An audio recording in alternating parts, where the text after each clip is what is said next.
So we're back with another episode. We have our good friend Brenda Chemutai, Thai, hard Great. on the T, and then accent over the AI, so that goes up.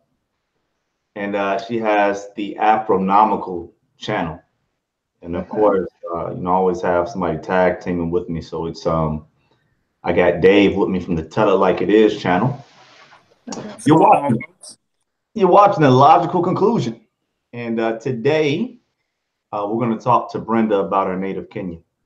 So she's out in Australia right now, but I'm headed to Kenya actually next week, and I don't want to go Oh, in there blind, right? So without further ado, Brenda, how are you doing? I'm doing good. I'm doing good. Okay. What time is it there? It's 10:04 in the morning on the 3rd of March. Yeah, so it's a beautiful sunny. How many degrees is it here? It's about um should be heading to 35 today, which is very 35 degrees Celsius. I think you guys use Fahrenheit, but it's 20, yeah, it's 25 degrees now, so it will be 35 degrees later in the day. So it's pretty hot today. But I think in Nairobi it's 23 degrees, so almost the same. I'm jealous. Jealous. It is. It's more than likely 4 degrees here right now. I'm in Ottawa, Canada. Oh, Dave, what's the weather like wow. in Louisiana? It's in the 60s right now, which is pretty good for this time of the year, That's especially in Oh, the middle of the day. Fahrenheit. Yeah, that's Fahrenheit. So not quite as warm as it is out there in Australia. yeah. I wouldn't want to be you right now. But I'm surprised that it's so cool or temperate in Kenya. Is that the way the temperature is year round? Yeah, and people get surprised because when like yesterday, I was telling people like I'm overheating because it was like 38 degrees and I was dying, and people are like, "You're from Africa," and I'm like, "That's the thing people don't understand because we're like right in the middle of the equator in Kenya." Hmm. So my mom called me and was like, "It's so hot," and I was like, "How many degrees?" She's like 28. So for us, 28, 29 is very hot, Mhm. and 13, 12 is very cold. So we just go with it between those two. Okay. Why is that? Why is it so temperate? Why is the temperature so good? Because of the equator, because we lie right in the middle of the equator. And I don't know, how long are you going to be in Kenya? Me, just 6 days. Oh, damn, 6 days. Okay. I'm going to make sure you and your brother Andrew, um, was it Andrew? Yeah. From yeah, you guys need to. I'm gonna make sure you guys come when I'm there, and you're gonna come for maybe 3 weeks because I want to show you the equator and where it crosses, exactly where you can cross the equator, and within that equator line, the temperature tends to remain quite the same because we're not too far off from the poles. Yeah, so Okay. the temperature is really really good. Yeah. Okay. Mm. Man, What? Antoine, your vitamin D level is going to be within the correct range. Here in America, Yeah, it's probably deficient. absolutely. No, when I first came to Australia, I ended up almost going into depression because I didn't realize that the vitamin D level actually affects your mental wellness. Oh yeah. And yeah, and I got to a point where I was literally feeling like I'm losing it, and it was just because of I wasn't getting enough vitamin D. And when you go outside, again, you have to be very careful because the sun is too hot here and the UV level is too high. So you have to like try to, yeah, yeah. Wow. Yeah, that's deep because that causes a lot of health issues here because the Yeah. vitamin D level when it's off, it causes more just more sickness overall and Mm, also mental issues. So a lot of people are mm. depressed, or we don't know. Like maybe it's tied into the crime or whatever else. Like that's one theory that people do have. We Yeah. know And for sure. We know for sure it's tied into osteoporosis, especially when it gets mm, below 14 to 15, the Mm. vitamin D level. And there was a association with heart disease, but that was recently debunked based on a pretty good study that we did here. But yeah, your vitamin D being deficient definitely has an impact on your mentation. Mm. Yeah, I read in the news the other day, they were saying Australia has one of the highest level of mental um, problems, mental illness in Australia. And well, I don't know what they would link it to, but my guess would be maybe vitamin D. I don't know. So you got plenty of vitamin D coming up in Kenya now. What was it like growing up in Kenya? Oh, it was amazing. Um, and in retrospect, actually, because when I was there, I never appreciated it as much as I do right now. Right. So yeah, when I was there, it was lovely. One, the weather was always really nice. The education was good because people think that, I don't know, they think the education would be better outside. And looking back, people always ask me, is it better to do your master or your degree in Kenya or in outside of Kenya? And I tell them, actually, there's no difference. I got to one of the best universities in Australia. I think should be the second best in Australia, but I don't see any difference between what I did in my undergrad in terms of the level of education, what I did my undergrad and the quality that and what I'm getting right now. The only difference, I guess, is that I get to meet a lot of different people from different countries who, because of my degree being an executive degree, I get to meet a lot of high profile people from different countries. That's the only difference, really. But in terms of quality, very good quality. People get surprised when I speak English. They're like, "Oh, are you from America?" And I don't feel like explaining myself, so I just go like, "Yeah, yeah." One of my one of my first college professors was teaching what was that? Linear something. But he was a math teacher. And this guy was like really, really sharp. And he wouldn't even look at us, man. He would just turn toward the board and just start writing. He was from Kenya, you know, and Oh. all the Kenyans this good with math or whatever else. No, I don't think so. I was not quite good in math, actually. Um, I am good now. I'm good with money math. That's what Yeah, but I think I got a pretty exposed education. So we get to study English as a language. We get to study Swahili as a language in school, which is really good. So you get two languages, and you also have an option of choosing another language. So some people go for French, some people go for German, some people go for whatever. You can do three languages. You can study three languages, and children actually understand languages quite faster than adults. They get it quickly. So I'm sorry. yeah, Go ahead. I don't want yeah. to cut you So off.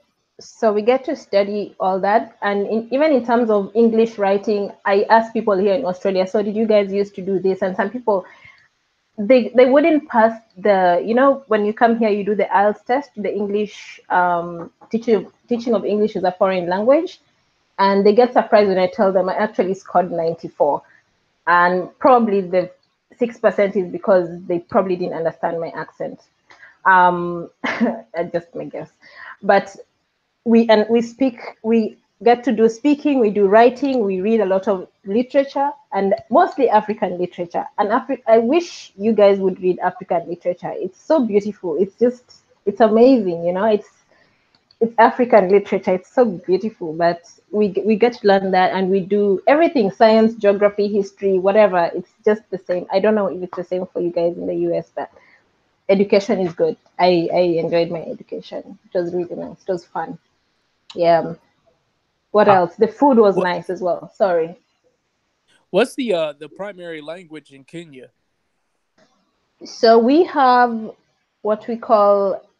English and Swahili. So people will generally speak to you in both English and Swahili, but we also have our native languages. So like I come from a tribe. I come from the Kalenjin tribe. So yeah, we do have to. You'd find people mostly speak three languages. So they speak the native tribe, they speak Swahili, they speak English. So whichever one goes, yeah. That's not one of the big tribes, is it? Or go ahead, say the name It, again. Kalenjin, Kalenjin, Kalenjin, Kalenjin. Kalenjin. How many people are in your tribe? I have no idea. But we should be the second or third largest, thereabout. Okay. So we come from the Rift Valley. And like I said, my invitation to you guys, I'm going to take you to the Rift Valley when you come to Kenya. Yeah, you're going to see it's very beautiful there. It's extremely beautiful. It's confusingly beautiful. Yeah. And so you mentioned, and I know Kenya is beautiful. Like if somebody said they were going to Africa, there's only a few countries that you would just initially guess that they might be going to. One of them is Ghana. They always say that's like Africa for the beginners. And then there's South Africa. That's Africa for everybody who really who wants to go to Europe, Africa, as they would call it, right? And then people mention Kenya. So it's like I visited Ghana about almost a decade ago now. It's been a long time. So things have changed there. But Kenya has been on I won't even call it a bucket list. It's just been one of those countries that every time you see something, every time you get a good positive story about Africa. So I think my expectation level is really high, which is scary to me because I don't want to put my expectations so high and then just meet that. I'd rather go in and almost average and then, get it boosted up a little bit more when I actually see it. But I say that to say the Black middle class, that's the exciting part to me about Kenya. I've heard really good things about the Black middle class. Is that all hype? Is that real? I mean, as far as the number of people that are actually arriving to the middle class. It's not hype, really. Kenya is one of those places that I would say life is what you make it. Well, life is what you make it generally. But really, in my experience, Kenya is a place where life is what you make it. It's completely up to you, I think, and I believe. Well, I believe generally it is, but Kenya more so. It's not hype. I think I had the most fun in Kenya, really, because the money it's not much. It's not like it's not in millions, but it's there for, like, you can spend it. You can get to spend it on things. You can get to go on trips. I think one of the things we did almost every weekend when I was in Kenya was to go for road trips and to go to different places, and to just see different places, experience different places within Kenya. And so you need money, but you don't need too much money, especially if you're a local. You don't need too much money to get around, and you can be able to afford to build yourself a house if you work hard enough. It's one of the things that I usually I don't want to say I regret coming here. I don't regret coming here. But if I did not come here and I was in Kenya, I would have probably I would have built my house. I would have finished building my house, most likely. But I came here, and of course I use out of my I say most of my money is now in my head, which I don't ever be able to reproduce it. So, yeah, but that's how it is in Kenya. If you work hard enough, I think the opportunity is there. It's up to you. You can decide what you want to do. I saw a show on the internet, web show, and it was a property show, the property show, and it was showing some of the houses there. I was like, wow, amazing, really nice. It is really, you guys. I really want you guys to come to Kenya, and I want to show you Kenya, because I know most likely where you're gonna go. A logical conclusion, Anton. I know where you're gonna go is most likely where the tourists would go. I would like you to come and see exactly how life is. I want you to have the Kenyan experience. I want you to go on road trips with us. I want you to go fishing with us. I want you to go and see the village, because you'll see Nairobi, you'll see the city, but you'll not see the village where where life is just so sweet, you know. You literally get mangoes from under the mango trees and just sit there and enjoy your mango, you know. You experience life, the raw life as it is. It's beautiful. It's beautiful. Yeah, I would look forward to that. Hmm. And go ahead, Dave. Yeah. What's the biggest export from Kenya? So the biggest export is tea and coffee. So make sure you have our coffee when you're done there. You love it. Yeah. So, question. We have, yeah, and actually Starbucks. I think there was a time Starbucks had actually set up shop right at the farms, because that's where they get the best coffee. So it's some of the best coffee. We export coffee, we export tea, we export flowers. I get surprised every time I see flowers here. It was Valentine's Day the other day, and I was just like, I can't believe people are buying this. Because they were buying some flowers, and I'm like, whoa, you people need to come to Kenya and get the fresh flowers. Like, it's, yeah. So we export a lot of flowers. Yeah. Hmm. So, so when I go there, I really wanted to look at some of the business investment opportunities. Uh, Hmm. because I know I'm going to go there and I only have 6 days. It's a Hmm. week, but I'll be flying for at least a day of that, right? It takes about 12 hours to get there, 12 hours to get back. So that leaves me with 6 days to really get around. And I know that's not enough because you Yeah. have the lake, you've got the mountain, you've got the ocean, you've got Nairobi, you've got the savannas, and everything else. And like, I know I Hmm. couldn't do all of that in 6 days. So I have to, monitor my time. But when it comes to, I don't know, types of investment, I know I want to dedicate at least 24 to 48 hours to looking for investment opportunities. Like give me a shortcut. Like where would you send me, or where would you say I need to start? Well, first of all, I'm gonna hook you up with my financial advisor, because he's going to be able to just give you the general places you can invest. But where you want to really put your money is the Nairobi Stock Exchange. And if you invest your money there, you're most likely going to get the return is good in terms of in that aspect. If you want to invest in terms of property, remember property is very tricky in Nairobi, and I would say invest in property when you've lived in Nairobi or when you've lived in Kenya, because then you get to understand the people and you get to know who to trust. That's Mhm. the thing, because you don't want to invest your property and then somebody disappeared with your money or with your property, or they did some underhand dealing somewhere. It can happen.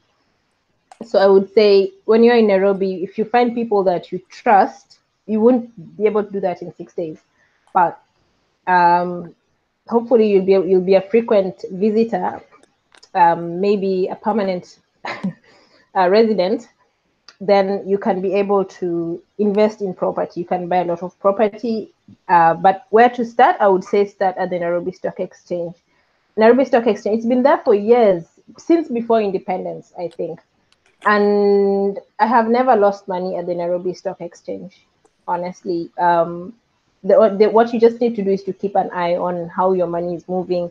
Talk to your financial investor frequently. They'll be able to advise you, like the guy would send you to, and you're free to choose any other. I'm just giving you can just talk to him and maybe um, find another one that you feel comfortable with.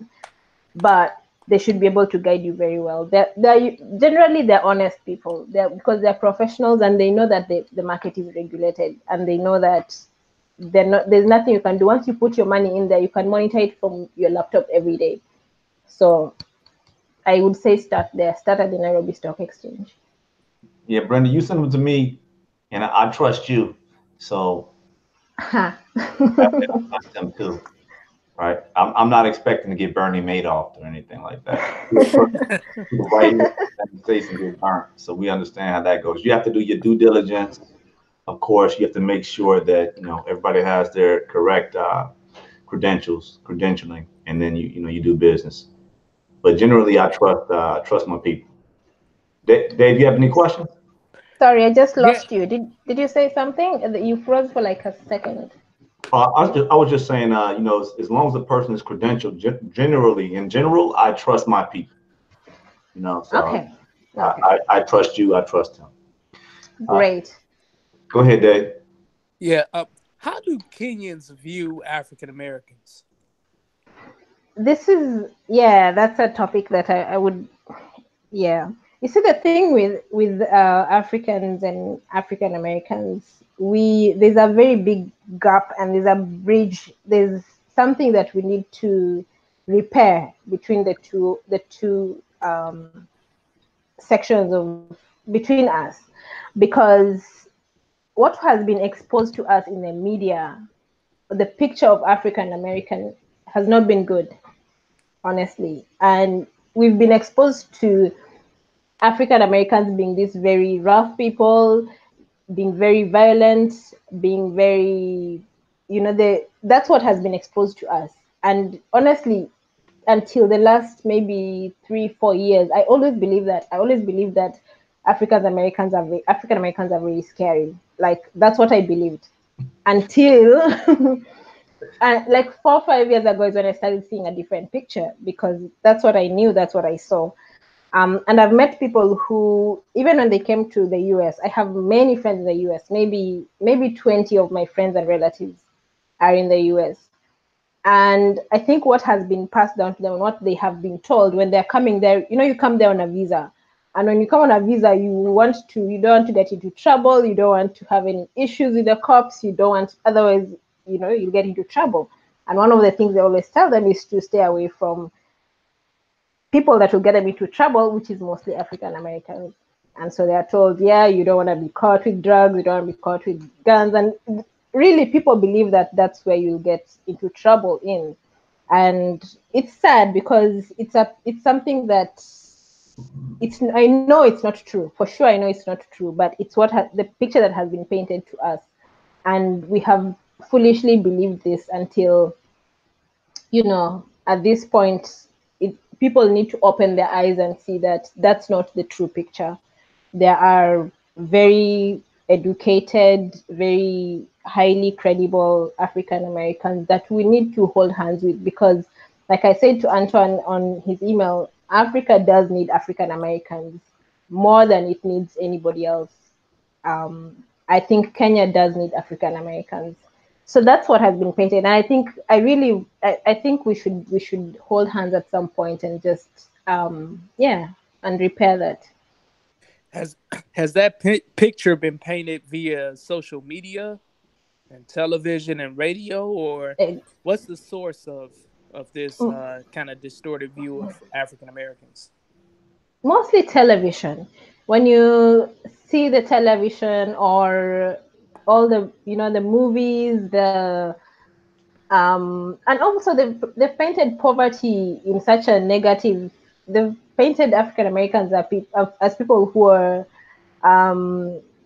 who work for the rich white man most of the time, right? If in fact, some of the shows that I just watched a show the other day, and I kind of got angry at the beginning, because I liked it. It was like a Caribbean. They put in a very nice picture, and it was mostly I like cop stuff. There was this cops and investigation stuff, and the guy leading the investigation, the whole community is black, but the guy who leads the investigation is the white guy, and I'm like, so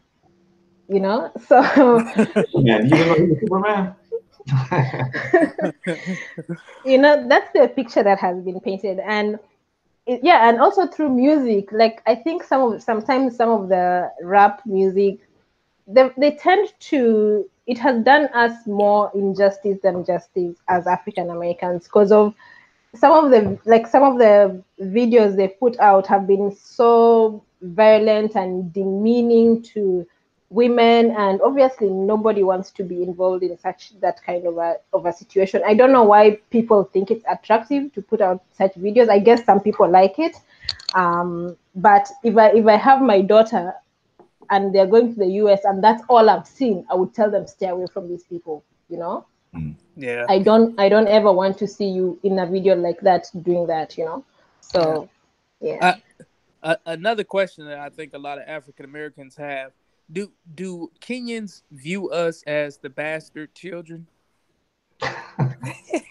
No, I don't think so. No, I think what happens is, and I was thinking about it the other day because I was watching this no, Edos. I'm trying to understand Edos, and I'm seeing some people have taken it too far. It's gone too far to a point now where it's turned into hate of black immigrants versus slaves, descendant slaves, and I'm like, it shouldn't get there.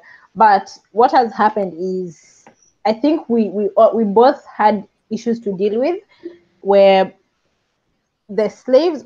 What happened is we were all together until we were separated, and the slavery happened, and the guys who went to the US and the UK, we kind of forgot about it, and then they kind of forgot about us because we had to deal with colonization, we had to deal with slavery, and we kind of forgot about each other. And I was saying, what if it happens that some of us, even those people that are hating so much, what if we are all cousins? What if we are somehow related and we are hating on each other because we're separated? And it's not temple. I saw somebody saying, yeah, these people sold us, and I'm like, I would never sell my cousin. I would never. And it's gone into. It was a big messy situation because it became part of the economy. So people Yeah. sold people, but then at the same time, you have to know that some of the tribes that were selling to other tribes, they were also getting captured themselves and being sold. So you might be a person one month that's selling somebody, and then the next month you might be in the belly of a boat. At the end of the day, they saw that Africans were the most disjointed people, not connected on the planet, and that could be for a multitude of reasons. And took advantage of that.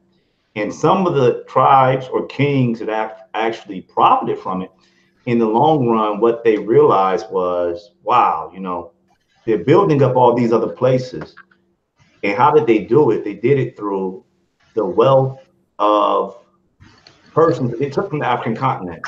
And it wasn't just America, it was South America, it was Europe, and it was even the Arab slave trade, which dwarfs the Atlantic slave trade. So if the Atlantic slave trade is 13 million Africans, it was 26 million or something like that that went to the Middle East and into India and places like that. At the end of the day, I can't be mad at Africans. I really can't even be mad at white folks. All I can really do is deal with the situation as it is right now. Exactly. And we'll mend in the process. I think we'll all mend and we'll come back together, and we should say, this will never happen again. Point blank. And then you don't have to worry about somebody taking advantage of you or coming into your continent and colonizing us or anything else. So the relationship, my biggest issue is if I go to Kenya, and I already know what's going to happen, people will assume that I'm rich. I won't get any good prices. I'll see something, I'll say, oh, wow, that looks like it should be this much. And I'll see somebody else pay that much for it, but they'll be like, I'm going to get all the money I can off this American guy over here. How can I make it stop? Well, first of all, I wish I had taught you some Swahili before you had to go, because it would have helped you. But I would say, I don't know, do you have any local people that you're going to be going around? Have you met any local people? No, I'm going on a wing and a prayer. Yeah, it would have been nice if you, because if you go with local people, it's much easier, because once they hear the American accent, of course they're going to think, yeah, but the thing is just to be like, I don't know, just be like you come from here, like be easy, look like you're you're just local, and yeah, if you get a few catchphrases, you can use it and throw it around to look like you from somewhere. Yeah, but you would fit in. If you had stayed there for longer, you'll fit in. But it's just 6 days, so yeah, yeah. Just 6 days. That's so short. And I It is realize short. now that it's not enough time. But let me ask you this. Um, so day 3, I'm thinking about going down to Mombasa via the SGR. Mm. All right, so one, should I go to Mombasa or should I go to Lake Victoria? And the second question, tell us about the SGR, what that is. So I would say go to Mombasa, but it's a very short time for you to enjoy the beach. Uh, mm. Are you going by yourself? Yep. Yeah, yeah. The beach. Yeah. Anyway, yeah. Just go to Mombasa. You'll enjoy it. Cause the beach is nicer with Lake Victoria. Lake Victoria is nice, but it's nice also if, because Lake Victoria is nice to go fishing. Not really fishing, you won't be able to fish. It's nice to enjoy the freshwater lake fish, tilapia fish, and to hang out with people. So I would say Lake Victoria, and Lake Victoria is, I think it's a bit rougher. So um, go to Mombasa, you'll enjoy Mombasa. Which I think if you wanna go to Mombasa, go to Malindi, go to Watamu Beach. Watamu, Watamu. Go to Watamu Beach. You will love it there. Yeah, that's, man. I don't know if there's any other beach that's nicer than Watamu. Seriously, in the like, I don't know. I think people. I even think Bali is overrated. Seriously, Really? I think so. I think so. I would say Watamu is nicer, but since you'll be alone again, it might not be nicer. But just enjoy it. You'll have fun. Enjoy. I can turn that Yeah. on myself. Yeah. Yeah. Oh, yeah. SGR. Let's go to SGR. SGR. So that's the standard gauge railway, and this was commissioned as part of our infrastructural development in the country, and it's been a good. It's good in the long run. For now, we have to pay a lot of money to China, which is a loan that was taken by the government to build the railway. It's very important to have this railway because it's going to help us in terms of transport. Transport and business usually go hand in hand because we have a port in Mombasa. And very soon, both of you, Andrew and Antoine, I'm going to teach you Kenyan. I want you guys to be Kenyan. I'm rooting for that. You'll understand export and import in Kenya. When you import into Kenya, you're going to import through the Mombasa port, which is through the Indian Ocean.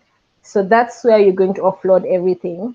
And if you're going to transport it, say to Uganda, Uganda is one of our biggest importers from Kenya because it's a landlocked country, so they don't have access to the ocean.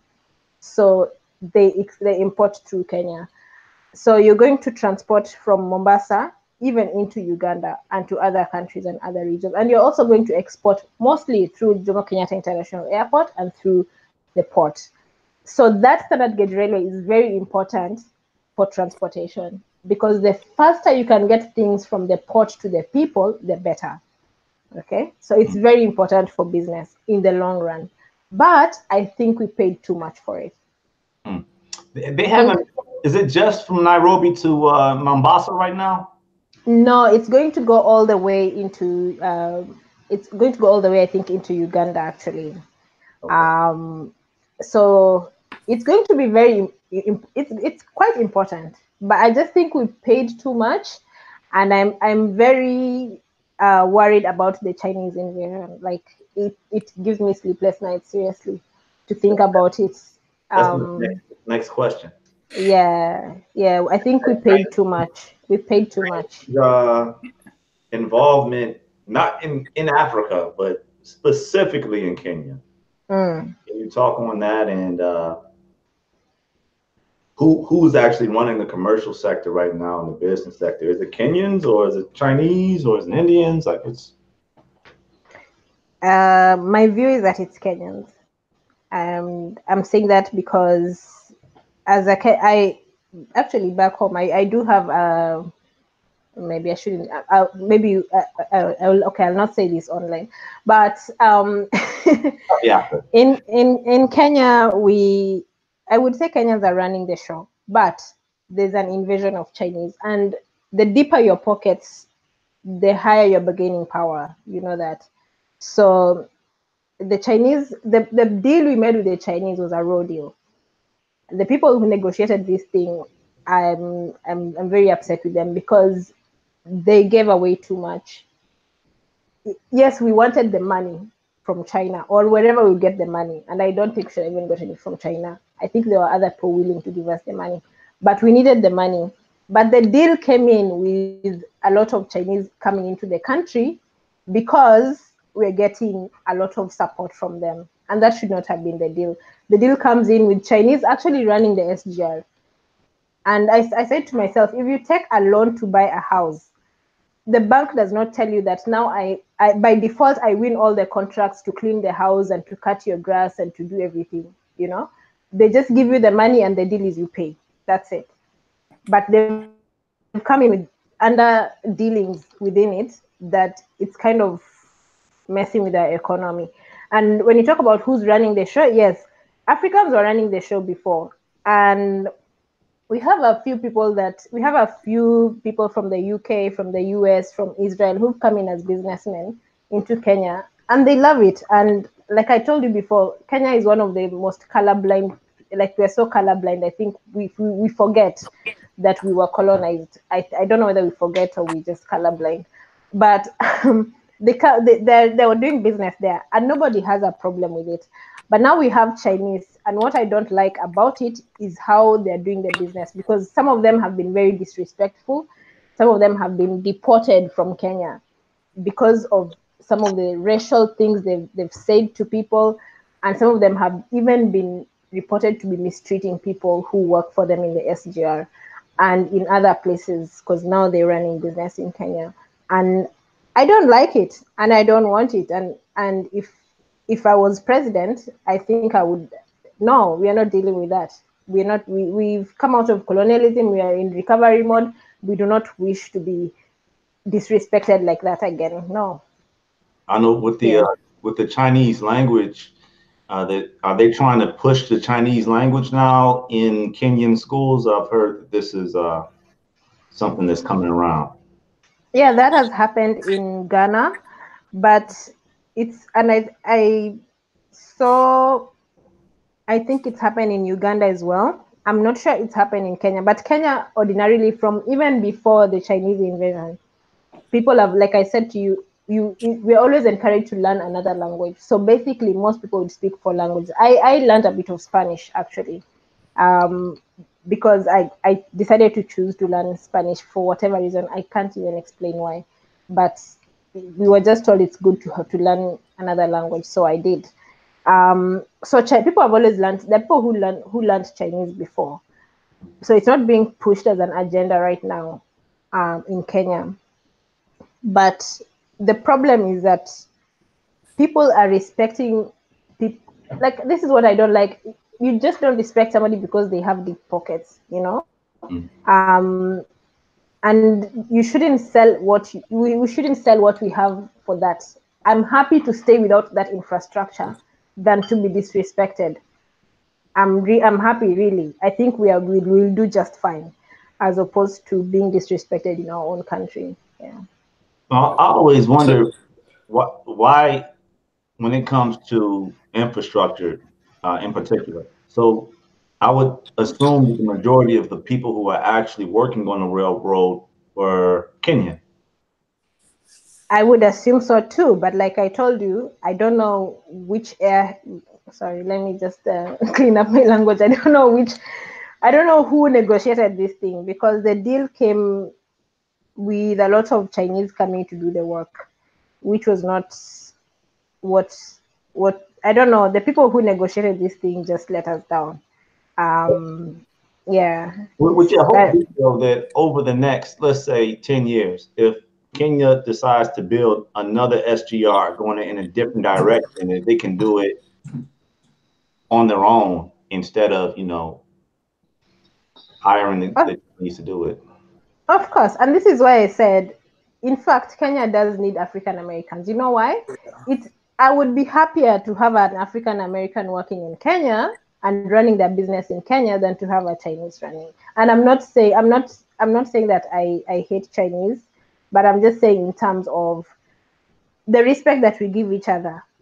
I would be happy to have an African American doing that. I would be happy. This is what happened in Kenya the other day. We also had an issue with our doctors, because our doctors were not being paid enough. And I still have a problem with how much our doctors and nurses are being paid. I think they should be paid more. But what happened is some of we didn't have enough doctors, because most of them end up going overseas for better pay. And Kenya ended up hiring doctors from, which country is this again? Is it Colombia? I think some country, some South American country, and they're very happy to come and work for the money that we are paying them, because we are paying them well as expatriates. And I'm thinking, but why can't we invite African Americans who want to come and work in Kenya and have the qualification to come and do it? Dr. Dave? Oh yeah, absolutely. That would be awesome if I could work in a country in Africa and provide some services to Black people. I mean, that's something that I would, even if it's for, a couple of months throughout the year, that's something I would definitely be interested in. And I think that there are more individuals such as myself who would be interested in doing that. I actually have a question. What do you think is necessary, or what do you think is needed for there to be a bond or for the relationship between African Americans and Africans to prosper? Like, what do you think there's an organization that needs to be created in order to create that bond, or what do you think it would take? I think it would have to do a lot with education, especially through mass media, because we don't want to just reach people like myself. It's easy to convince, because now I'm able to relate with people like you and understand you. Like, in my head, I don't know if we are friends, but in my head, I have just assumed that we are all friends. Okay. So it's easy for people of my age group to think like that. But the people that I really need to convince are people like my mom and my grandma, because they also make a very big they play a very big role in my life and in our lives. If I told my grandma, and this is something I was discussing with a friend of mine, because we were saying, if you told your we find that intermarriage between Africans and African Americans is very rare, I think, because if you tell your grandma that the people who are coming, I don't know if you understand African tradition, but traditionally in an African setting, if you're going to get married to a girl, you're going to go to their home. And if you tell them that you're going to that the people who are coming to your home are African Americans, my grandma would be very scared, and she would be expecting that anytime guns will come out from somewhere, Is that because of what she's been exposed to via television and social media? Okay. Exactly. So to change that, it would have to be a lot of integration of mass media, and also you people. We want you guys to come. I know it's difficult. I know there's a lot of financial implication of people visiting.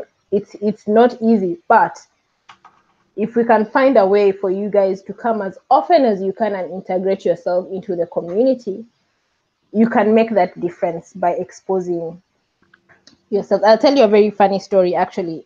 Just the other week, my mom was hosting somebody who had come from the village, an very old man who's come from the village because he's going to the American embassy, because he was going to come to America and he was going to get his visa.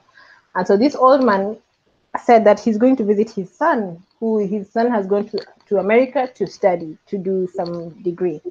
And he said he is going to make sure that he has not started to, this is very funny, he said he wants to make sure that the boy has not started to tie his head. You know how in the movies they used to do the bandana? So he said, Yeah. I want to make sure that that boy has not gone and tied his head and started putting on the studs. And the reason is because in an African setting, that's to him, according to the old man, you know, he's seen many Black Americans do that. And he thinks that if you do that, you're going to be now a thug, you know? So he doesn't want that. So it's a lot of exposure in terms of just getting to understand each other on that level. Yeah. So I know a lot of African Americans actually look for Africans to reach out to them.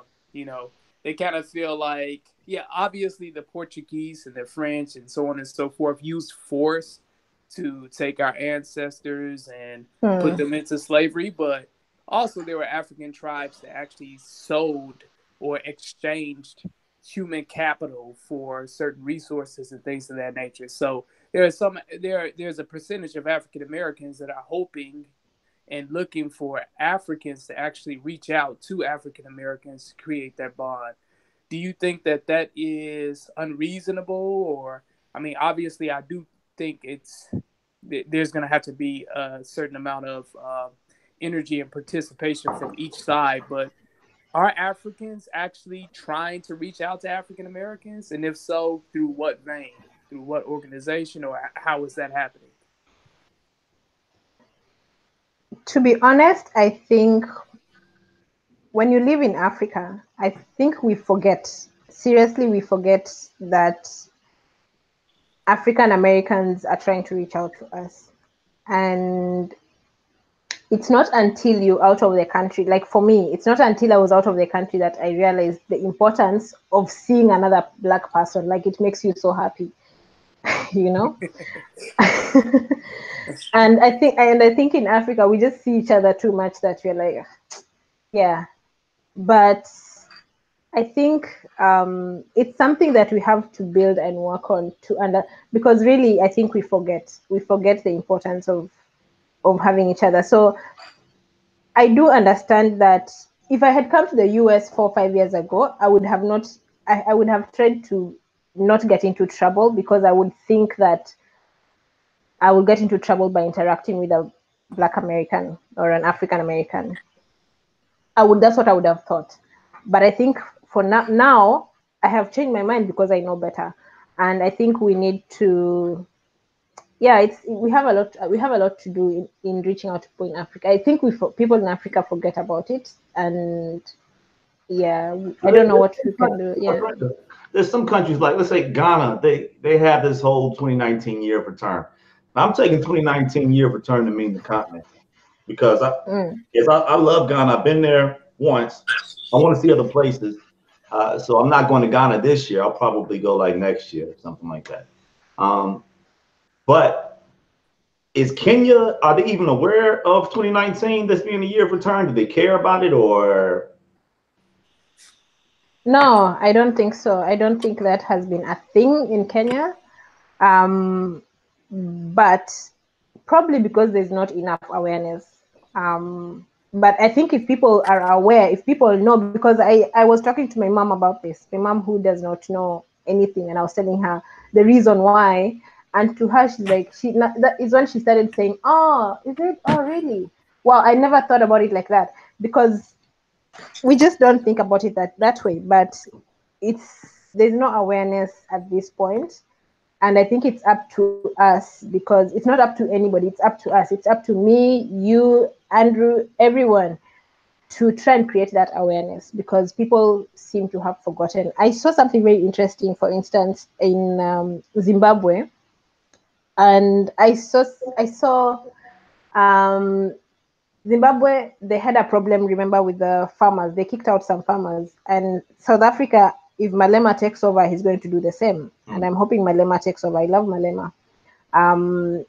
So if that happens, they're going to have some land, but they don't have enough facilities and enough and the right people to do the job. On the other hand, I also watched some videos about some Black American farmers who are having a problem maintaining their farming activities.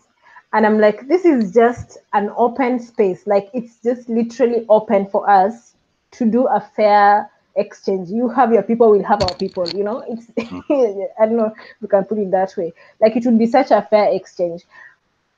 But I don't think anyone is thinking about it that way. I don't think so. Yeah, Zimbabwe, I'm sure a lot of what they're going through right now, I heard they were reaching back out. They wanted to become part of the Commonwealth again, and Yeah. like no way.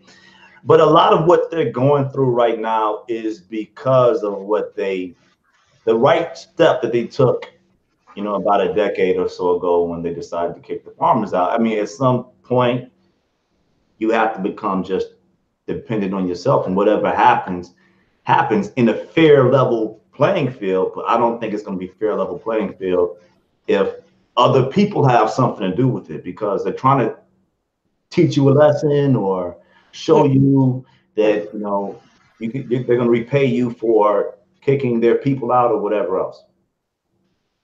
True. And that's what's going to happen. Like, Kenya is set to go very high in economy, because, you know, we discovered some oil some years back. We have oil deposits in Kenya that we haven't started mining, but we're gonna start mining soon. And the British now are our close friends.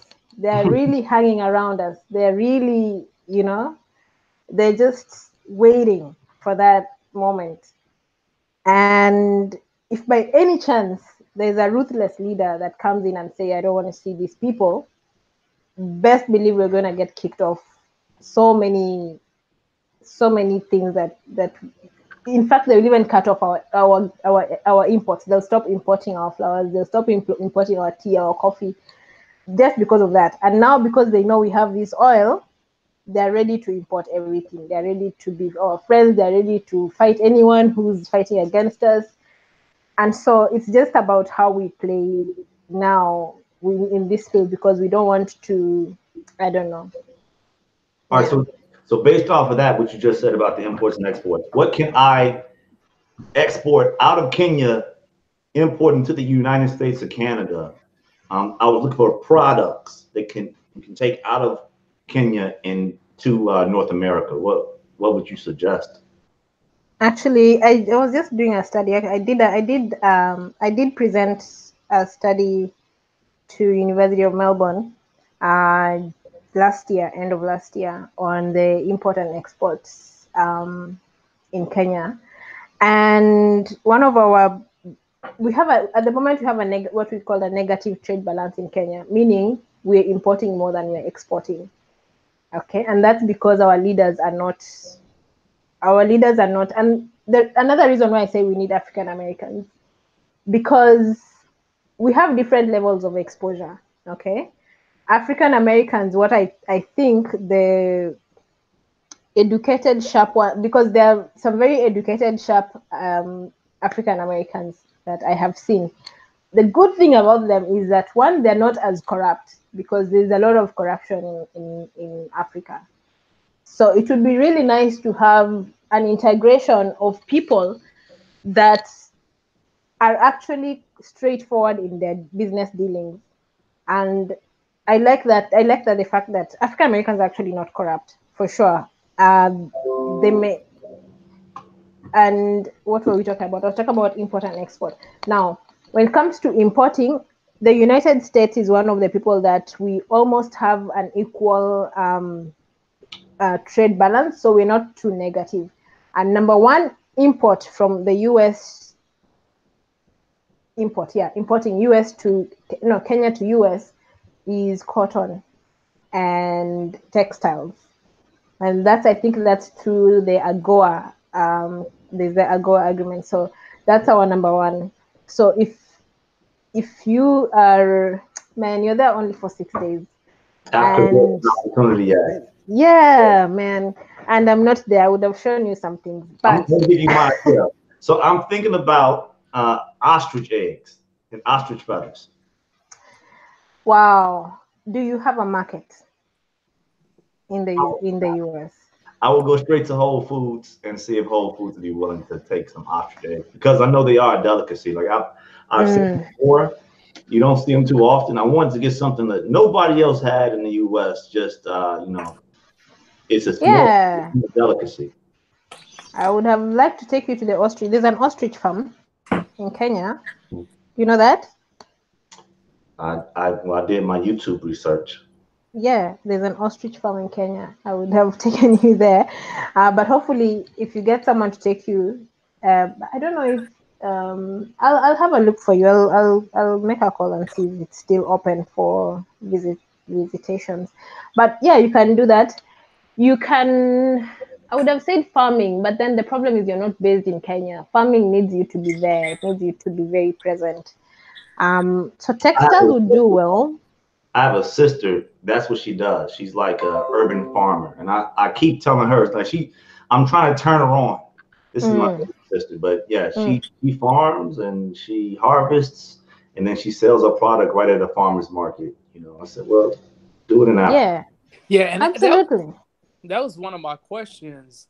Are there a lot? I don't want to assume, but are there a lot of food deserts present within Kenya in which African American farmers could potentially provide produce and goods to Kenyan people and vice versa? Because I know in some lower socioeconomic communities that happen to be predominantly Black here in America, there are food deserts present. And if there could be a relationship built between the Black community and farmers in Kenya, that would be great. I think there could be a mutual relationship that could be created in which we can benefit one another. Maybe sorry, Andrew, could you explain to me what's a food desert?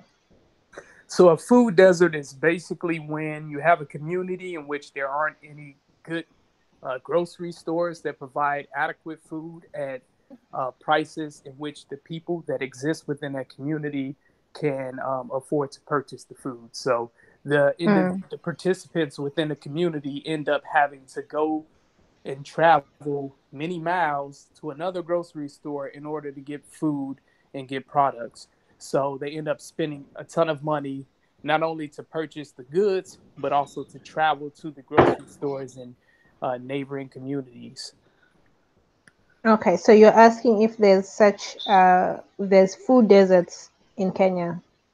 Yeah, in which like African American farmers could essentially provide goods and provide produce to Kenyan people to, in order to eradicate those food deserts and vice versa.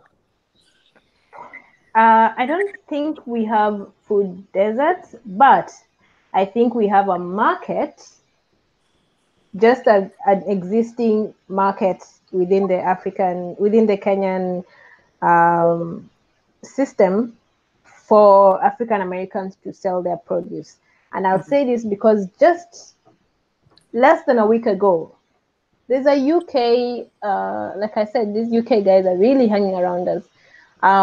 But there's a UK, I'm trying to find it, what they're called, but there's a UK kind of grocer or something that has started in Kenya.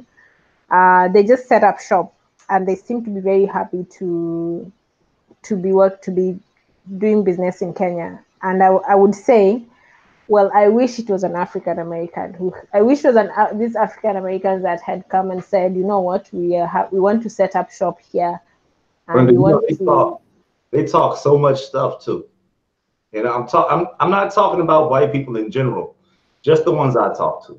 Whenever you hear them say anything about Africa and something good about Africa, they immediately tie themselves to it. And to me, that's probably one of the most frustrating things. Oh, I went to this very nice restaurant. Of course, it was owned by a British person. At least, of course not.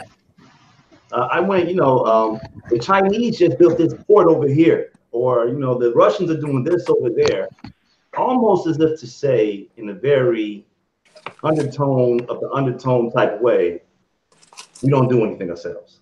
That's the thing. it's annoying, isn't it?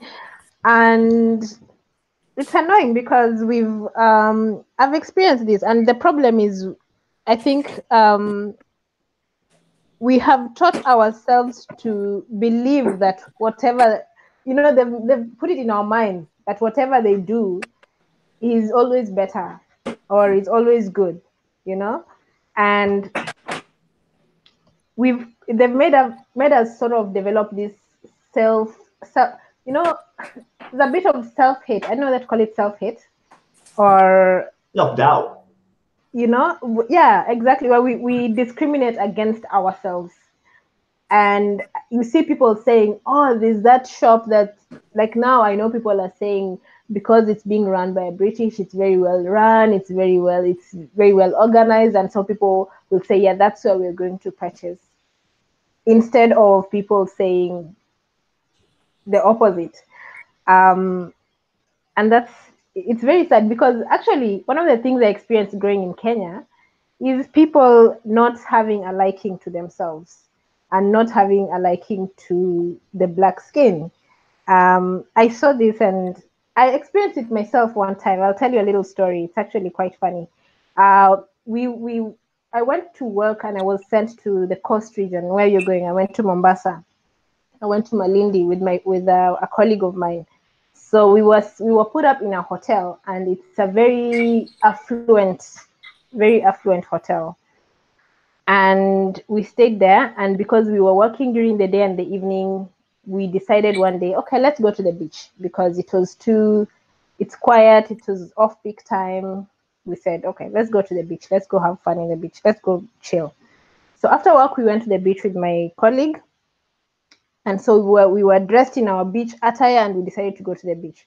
And when we were coming back, the security guard could not let us into the hotel. And he said to us, oh, you guys are not allowed here. And we said, excuse me, what do you mean we're not allowed here? And he said, yeah, you're not allowed here. And I didn't understand it. And my colleague said to me, because that hotel, mostly the people that visit it are tourists, and they're white tourists. Okay. And the black people that usually go there, especially the girls that go there, are mostly hookers and prostitutes. Yeah. So this guy thought that that's what we were going to do there. Mm. Because in his mind, he didn't think we can afford, or we have the capacity to stay in that affluent place. And so I was between throwing a tantrum, and I was hurt.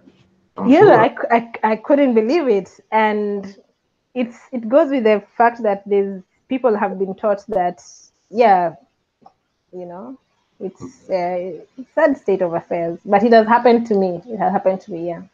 I think, and I'll ask you the same question, Brenda. Me and Dave, we actually had a conversation about this a little bit earlier. But when it comes to Christianity, I'm a Christian. I was raised as a Christian. You were raised as a Christian. If you realize that the solution that they give you is Jesus Christ, and Jesus Christ, at least in most churches still today, he's a white man. And the problem that they give you is a devil, but they make the devil a cartoon, basically a red animal with some horns, right? So somebody you can never find. You can't identify the problem. You don't know what the problem is, the devil, but you know what the solution is, which is the blue-eyed, blonde-haired Jesus. And okay, Jesus was not white. We know that. You can read the Bible, you can figure that out. But the way that that's been presented time and time again, and then also, it's no accident that when you see the United States and you see African Americans, you get the image that you get. And it's without a doubt not an accident. Then from the time I was a little boy, I came up in the 1980s. I was born in 79. So throughout the 1980s, the cartoons that I remember, whenever they were talking about Africa, they still had the big boiling pot, the native with the bone through the nose. That was still, it was dying out at that time, but they still had those cartoons up. They still had, every time you saw any white person in Africa, the white person was the master, the white person was Tarzan, and the Africans were lost, didn't know what they were doing. And, so that's Our idea of Africa, Dave, tell me if I'm lying here, was very meticulously built to make Africa look as negative as possible.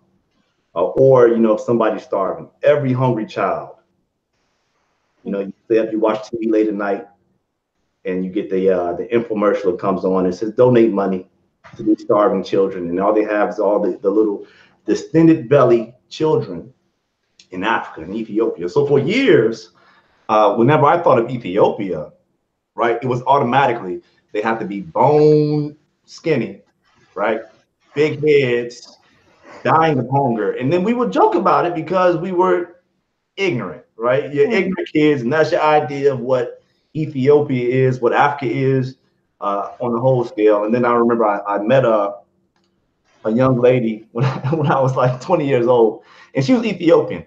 I don't know what made me think it would be a good idea to joke about food aid, but she didn't find it funny. It was a short conversation, and that was that. But so that's all, like all these images that we have in our head, you think that they were intentionally built to keep us away from each other? That's what I was thinking. Exactly. Sorry, I think it was Andrew's turn to talk, but yeah, sorry. That's what I was thinking, because I'm thinking they made you think that way. So when you save up enough money to travel, you're thinking, I'm going to, I don't know, somewhere. You're not going to Africa for sure, because I think I heard you in your last show with some of your panelists, and they were talking about Africa, and I was like, man, these guys really need to come to Africa. They need to go to, and they need to go to. I need to take them to Watamu Beach, where the Italians have gone, and they refused to leave. They decided that they're going to buy land and live there. Seriously, they don't want to leave. And they gave this very negative picture that even when an African American saves enough money to take his kids or his family to holiday, they don't want to go to Africa. And they made us think if you go to America, the people you want to stay away from are the Black people. So we kind of keep that distance from each other, which is, I don't know why. But I think it's intentional. Yeah, that's exactly what I was about to say. That's by no coincidence. I think that's intentional. And my question is, how do we move forward to try and build a relationship between the two? Because obviously both groups have distorted ideas or viewpoints on one another based off falsities that have been kind of pumped out in the media and television and things of that nature. And I think one of the ways is just meeting each other where we are. So African Americans traveling to different countries in Africa, Kenya, Cameroon, so on and so forth, and experiencing the people, going beyond just the tourist areas, but actually understanding or feeling the pulse of the people, and vice versa. When I believe when Africans come to America, that they should kind of let go of some of the preconceived notions that they have. I mean, obviously, you want to be careful because in anywhere in the world, there's areas in which danger can present itself. But I think that Africans should let go of some of those preconceived notions and try to understand Black Americans a little bit better. And I think through that, we can build a bond and we can move forward. I agree, and I have a dream actually. Now that you mentioned that, now I have a dream. I think I think that in the future, this is my dream, that in the future, the three of us and maybe some other people that would like to join us will go on a trip to Africa on my invitation, and we are all going to share our experiences, because we three of us have channels, and we have social media, and we have people we interact with, and we're going to share our experiences with our circles, and hopefully they'll also want to come, and we're going to kind of, in our own little way, because I'm sure we won't solve the whole problem, but in our own little way, we'll be able to start to cure that problem that we have. That's my dream. I like that dream. I like it a lot. Yeah. How do you like can Uhuru. What's his name? Kenyatta Uhuru? Uhuru Kenyatta. Uhuru Kenyatta. I like the guy. I did vote for him. Um, and I like him. But this my president, He made he's that he's letting me down because I voted for him, because I feel that he's when you're in, I think when you're in power, you kind of get overwhelmed by things, and I think he's kind of at a situation where he's overwhelmed and he's trying to please everybody. And this is why I said, democracy is a concept that we borrowed. Democracy is not our way of doing things initially. Okay, we used to do things in kind of a chief king kind of way. So it was very easy. It's very easy to work with with dictatorship, and I don't think dictatorship is necessarily bad if the dictator is a leader for the people.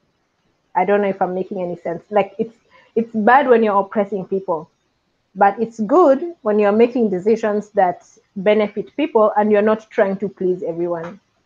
And that's what's happening right now in my country, because the president is trying to please the opposition, he's trying to please his people, he's trying to please everyone. And in doing that, he's making errors that I can see. Maybe I can see it because I'll just leave it at I can see it. But some of the errors that he's making are very clear. And this includes trusting the wrong people who have an agenda to vie for presidency in the next election. And these are the people who want to tarnish the name of the current government in order to make it look bad. And then in the next election, they're going to tell people, this, you see, this, they messed up.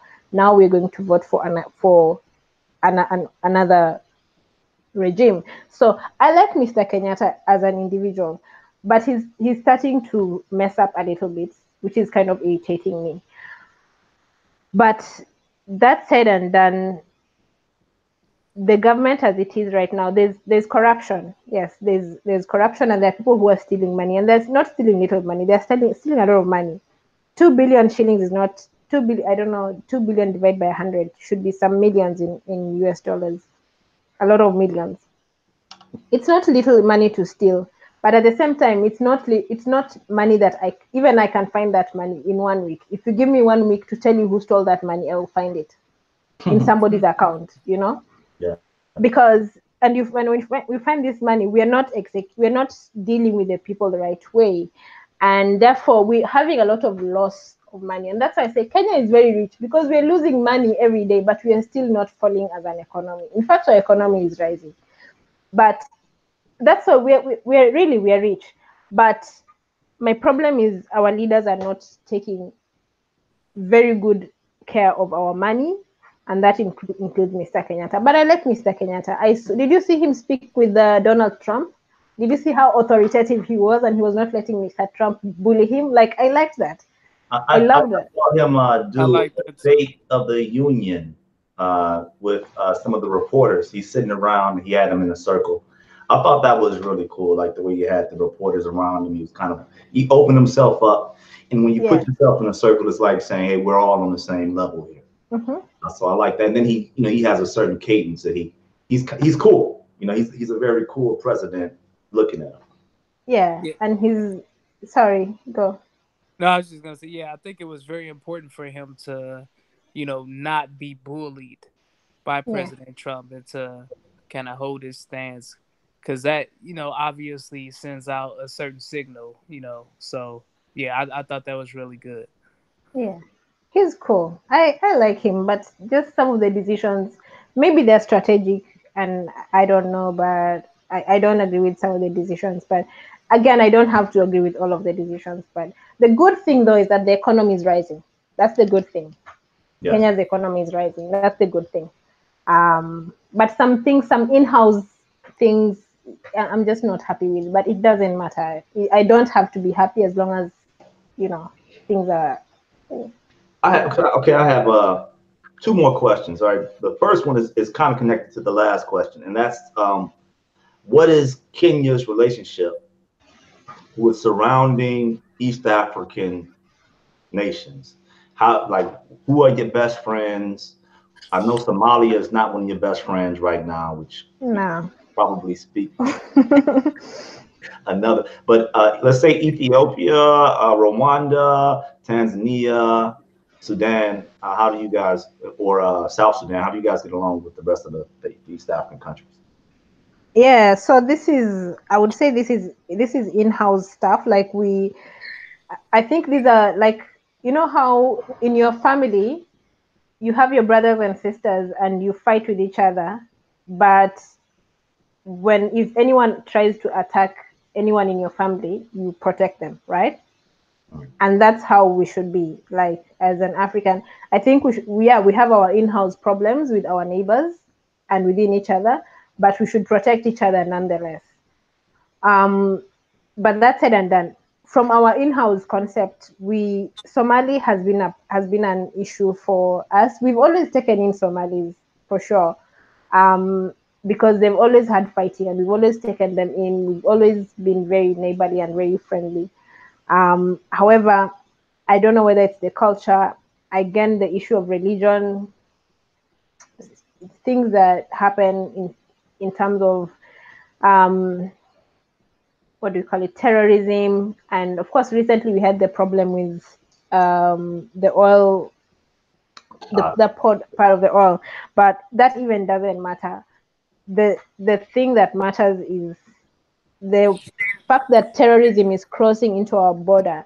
I don't know how people get convinced in their heads to.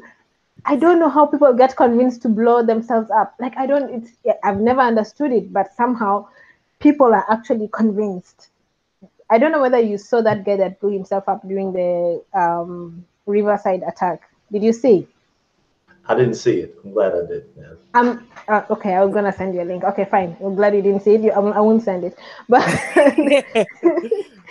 but the guy literally tied a bomb on himself and then just went and stood and blew himself up. And I'm like, yo, really, man? As in, yeah. Anyway, so this stuff has mostly come from our border, Somali, because there's a lot of extremism in terms of Islam and terrorism and, yeah, all this stuff. And then we have our good friends. Uganda is our good friend. We're good with Uganda. Tanzania is a good friend. Oh, you guys, when you come, I'm going to take you to Mount Kilimanjaro. It's so beautiful. So we're going to make sure you go there. But that's in Tanzania. The very good friends of ours. The problem with Tanzania is they always think Kenya is too aggressive. So they're kind of trying to make sure that we're not encroaching into their territory with our aggressiveness when we visit or when we go there to do business. But generally, we're good. We're good with Tanzania. And we also really love Tanzanian musicians. Tanzanian music is so nice and it's authentic. The problem is Swahili, so you guys won't understand. But I'll teach you Swahili. But the music is I don't good. even know the words. I'm silly like that. Yeah, so Tanzania is good. We're good with the music. Who else? Ethiopia is good friends. Yeah, we're good friends with Ethiopia. Rwanda, we're good. We're cool. I think we're cool with everyone except Somali and Sudan. We're kind of good. We're kind of okay with Sudan. They go with the weather. Depends. Yeah. So all the neighboring countries that you just named are part of the African Union. I think there's like 55 countries a part of the Union. What's your opinion of the African Union, and do you think that it can play a role in trying to mend any issues that the some of those neighboring countries that you named have with Kenya? Yes. African Union. They're not playing a bigger role as they should be. They should be playing a big role, especially right now in solving the problem in Zimbabwe. The problem in Zimbabwe is solvable within Africa. We don't even need anybody to help us with that. But our African Union, everyone is trying to make sure they don't hurt their relations with UK and US because they get a lot of support in terms of monetary support, and therefore everyone is being careful not to, because if you support Zimbabwe at this point, you're kind of a traitor to UK, right? But we're not thinking that actually we're the ones with all the money. At the end of the day, we have more money than US. It's just that we don't realize it. We don't realize it. That's it. When you said it, No. we actually do not. I'm saying we just don't bring it to realization. Exactly. Right now, when it comes to the Somalia situation, the UN is there.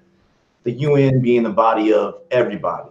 The African Union, do they even have a military arm? Because we should be dealing with this in-house. I feel like that. And then also the other thing with the African Union that kind of just leaves that question mark over my head, you have a country like Haiti, which is the most African country in the world, right? And then you have Egypt, and Egypt just took the leadership role. Egypt is in Africa. Egypt does have some black people, but they consider themselves the Middle East. They think that they're the Middle East, you know, because it's mostly Arabic people. So they see that block. Now you have Arabs in Asia.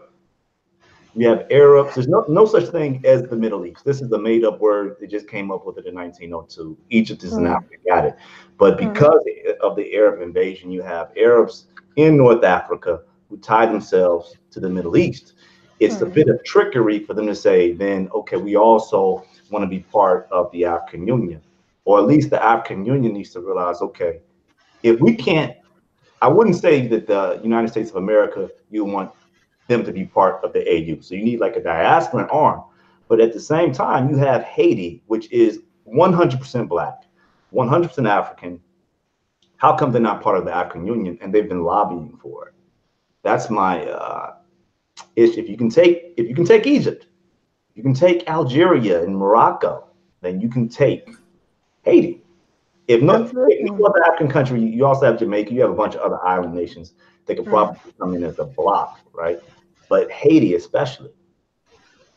Yeah, and to kind of piggyback off that, do you think that the African Union and some organization here in America for Black Americans, and maybe the two coming together would be the best way to build the relationship? Should it be through the African Union? I think there should be an element of that. However,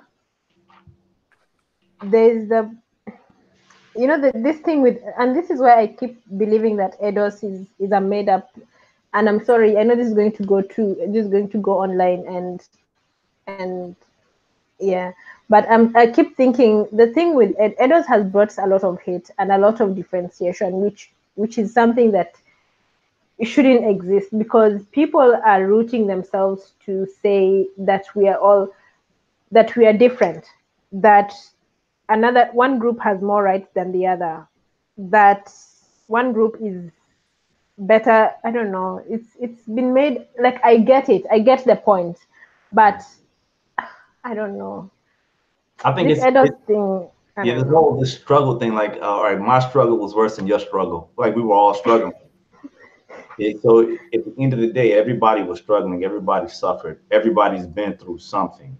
But if you want to fix it, you just fix it, right? And not saying we need to memorialize it. We'd be doing more respect to the ancestors if we just got after fixing the issue. And after we fix the issue, build a big, giant museum, and you put everything into that museum. But right now we have a museum in Washington, D.C. It's called like the African American Museum of History, whatever else.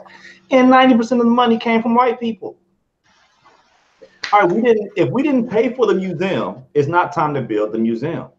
And I like the museum, but when I went there, it was just a big struggle sandwich. Like, there wasn't enough accomplishment in the museum. It was all about the struggle. So what I think happens is a lot of African Americans, they feel, because the struggle is real, racism is real, like the problems are so heavy. But if we just focus on the problems and then we say, okay, well, I don't want Africans or Caribbean people coming here to disrupt or get any of the benefits of the United States because I suffer for this. All right, you suffered for it. What's the way out of the suffering? And I think Africans, they have to be just as tenacious about understanding and learning about the struggle, because the biggest issue with I get with a lot of Africans is they're not as Pan-African as a lot of diasporans are. You know, so like more diasporans, because we've been kind of left out, and we're around a lot of white people, and we kind of see how white people operate. You know, we see where they vacation, we see how they talk about Africans, we see how they deal with Black people, and it's just difficult for them to really understand. A white person is not going to understand our struggle, and we would kind of be foolish to try to explain it to them. But Africans, if we explain the struggle to you, you can relate it because you went through a struggle of your own. Mm. The issue is, even in, like you said, you came up and, you know, you got a really good education, but how much of that education was really telling you about the struggle portion of history? Mm. You know, probably, you know, you had the Mau Revolution, whatever, in Kenya. They might give you a little bit of that, but did they tell you anything else about the rest of the continent? Or did they tell you anything else about, you know, slavery? Or probably not, because it was it's a British education. Yeah, and I think you hit hit the nail on the head there. Like, how do we move? How do we go? I mean, how do we move forward? You know, and I think unity is key. You know what I mean? I feel like the African diaspora and those and Africans need to come together, and we need to figure this thing out. Like, we need to understand one another.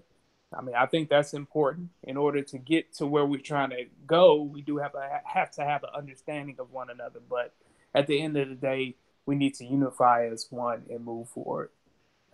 Absolutely. I agree. Definitely. I do agree. Dave, did you have any more questions? No, I don't think I have any more questions. Brenda, just give us close out for us. Just tell us, you know, any closing thoughts on Kenya and how much you love it, you know?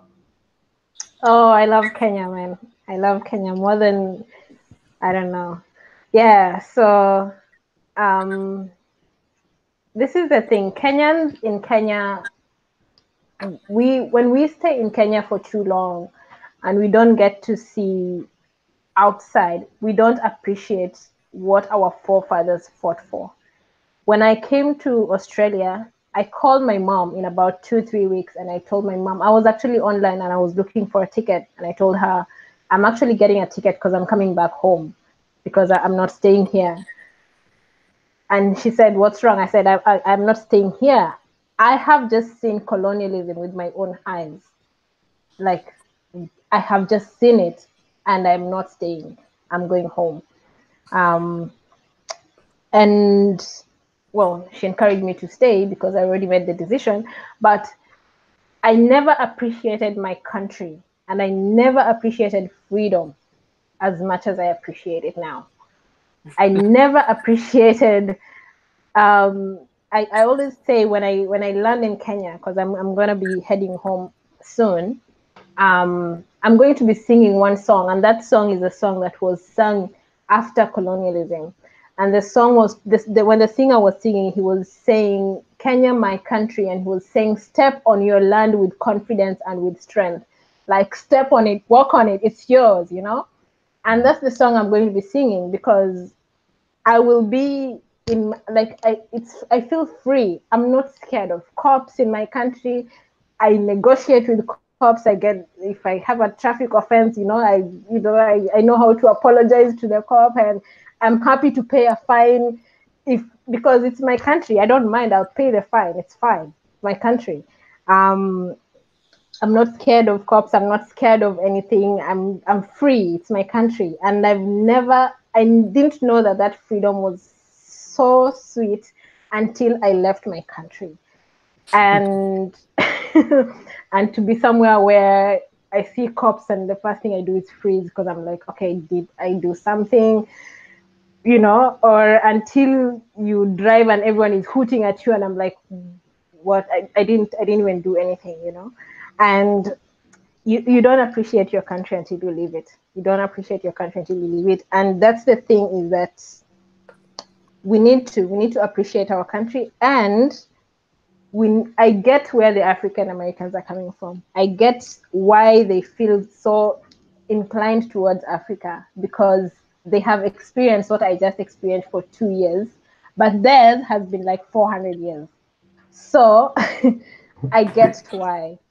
Yeah. And it's important for us to talk to each other and to accommodate each other. I think that we need to see a revolution. We need to see a lot of African Americans moving into Kenya, not to visit, to live. Like I've said, I've seen Italians live in Kenya and they're not going. They've decided they're Kenyans, they've decided they're staying. I have seen Indians, I have seen Israelis, I have seen so many other nationalities coming to Kenya, and they said they're not leaving. I want to see African Americans coming to Kenya and decide this is home. I'm not leaving. I'm buying land. I'm building my home, and I'm Kenyan. But like I told Antoine in his email, sorry, I sent Antoine an email. I said, Africans generally they take you in, so you never have to worry about what will they see me as. Will I be another? They just take you into any tribe. If you come into my community, I will take you to my village, and I guarantee you within 1 week you'll have a name. They'll give you some challenging name from my community, and they'll just assume you're just one of them. And if you stay there long enough, they forget where you came from. Yeah, And you just answered one of my questions. yeah, and I said, I look at it and I said, now I understand why it was easy to colonize us, because we are just too friendly. We just take in everyone. We just take in everyone. My grandma told me, it was my grandma who told me the story of how the white man came. And they said, I said to them, how did they take land? Because I will show you. I'm gonna take you. I must take you guys to Kenya. I must. And I said to my mom, how did they take the land? And my grandma said, when they came, the land was for everyone and no one. Like it was there. It was just for anyone and everyone. And so the white man used to come and ask, whose land is this? And my people would be like, anyone, So, and the guys would be like, okay, fine. And they would fence it. And now they would say, okay, from today, this is my land and you can't cross it and you can't do this. And that's how they ended up taking land up to my village, Yeah. Even if you So, were price, they would have given. I'm telling you how they did the American Indians. They had them signing contracts. A person who's never seen a contract in their life, never seen a pen, never seen paper, and you just say, "Hey, yeah, sign this. Take these beads. Go away." All right, my bad. What do you mean? You signed a contract right here, buddy. And taking that into consideration, that always makes me wonder, like, maybe we should come with the same type of approach. Like if that's how they're going to be, in order for us to kind of establish ourselves, and to maybe we need to have the same type of demeanor. Elaborate, Dave. So, I think I think it is within our nature to be very nice, to be very loving. And I think that's important, especially when we're dealing with one another. But, I hate to view, white people or Europeans as others or as our opponents. I don't like taking that type of perspective. But when you think about it, you think about, the fact that they're essentially running the world right now. And they're Get my YouTube channel shut down, man. Hey. No, I love all of God's people. Don't get me wrong, but yeah, let me just stop. I'll just stop. No, we have to be about that business. At the end of the day, yeah, because it's competition, right? We live in a capitalistic type world now, and it's becoming more global capitalism. You know, it's spreading throughout the world. Initially, it was like socialism that was spreading out the world throughout the world, or communism, but there was a shift. You know, and right now capitalism is spreading. So it's like, all right, how do we become competitive? It's not even capitalism, because in this globalistic society. They didn't have capitalism then. I think it's more so just, all right, I've heard this theory that in Europe, because of the weather and because of the terrain, like if you didn't have enough to eat, you were going to freeze to death. If you didn't have your house built, you were going to freeze to death. So when they went to war against their fellow Europeans, it was to death. You want to kill the people, take them off the land, and then block your land. Where in Africa, a lot of the wars weren't as vicious. When people go to war, and Brenda, if I'm off base, you tell me, it was more so about, I'm going to threaten you, I'm going to posture as if to scare you, but I'm not necessarily going to kill you. At the end of the day, if I see you coming in and you're coming from across, I don't know, the Sahara Desert or something like that, I'm going to make sure that your house is my house. I'm going to take care of you. So it was a different type of war where you still didn't want people coming on your land or whatever else. But because nobody really owned the land, and a lot of people were more nomadic because they could, because the weather allowed for that, it was more so, I'm going to let you into my village. I'm going to take care of you. But I think all of that is antiquated. Right now, we're dealing with a global economy where corporations essentially are running the world. When you think about it, like think about the reach of Walmart as an example, and how it has become more globalized. Like, so how do we establish ourselves? How do we insert ourselves into this global economy as black?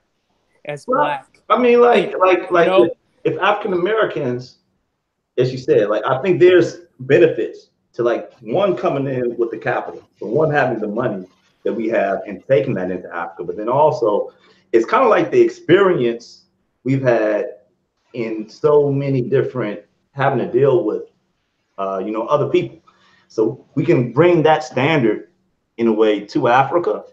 And then we just make sure, I mean, I think the customer base would be so much bigger there because you have black people who shop with black people. I'm sure if somebody said, it's this African-American owned grocery store and it's nice, and it's a British grocery store and it's also nice, I will hope that we'd have more people coming to the African-American grocery store or the African grocery store, or just that would get more business as if they're both on the same level. So it's automatic. Like 90% of the population growth in the world is happening in Africa. So if we can corner markets there, then we have an unfair advantage. But yes, okay. So I think that's going to require unity and also sacrifice. Like we're going to have to commit to one another, and we're going to have to believe in one another and invest in one another.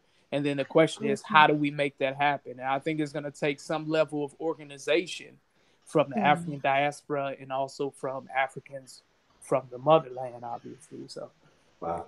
Okay. Cool. I like that. And on that note, Brenda, if you don't have anything else to say about Kenya, I'm going to close this one out. Hold the line, okay? All right, cool. Hey, folks, thank you for listening into this conversation. Make sure you check Brenda out at her AFRONOMlCAL vlog. Check Dave out at the Tell It Like It Is. You'll probably find me on there also. And post this video to both of your channels also. Thank you for watching The Logical Conclusion, and we're signing off now. All right.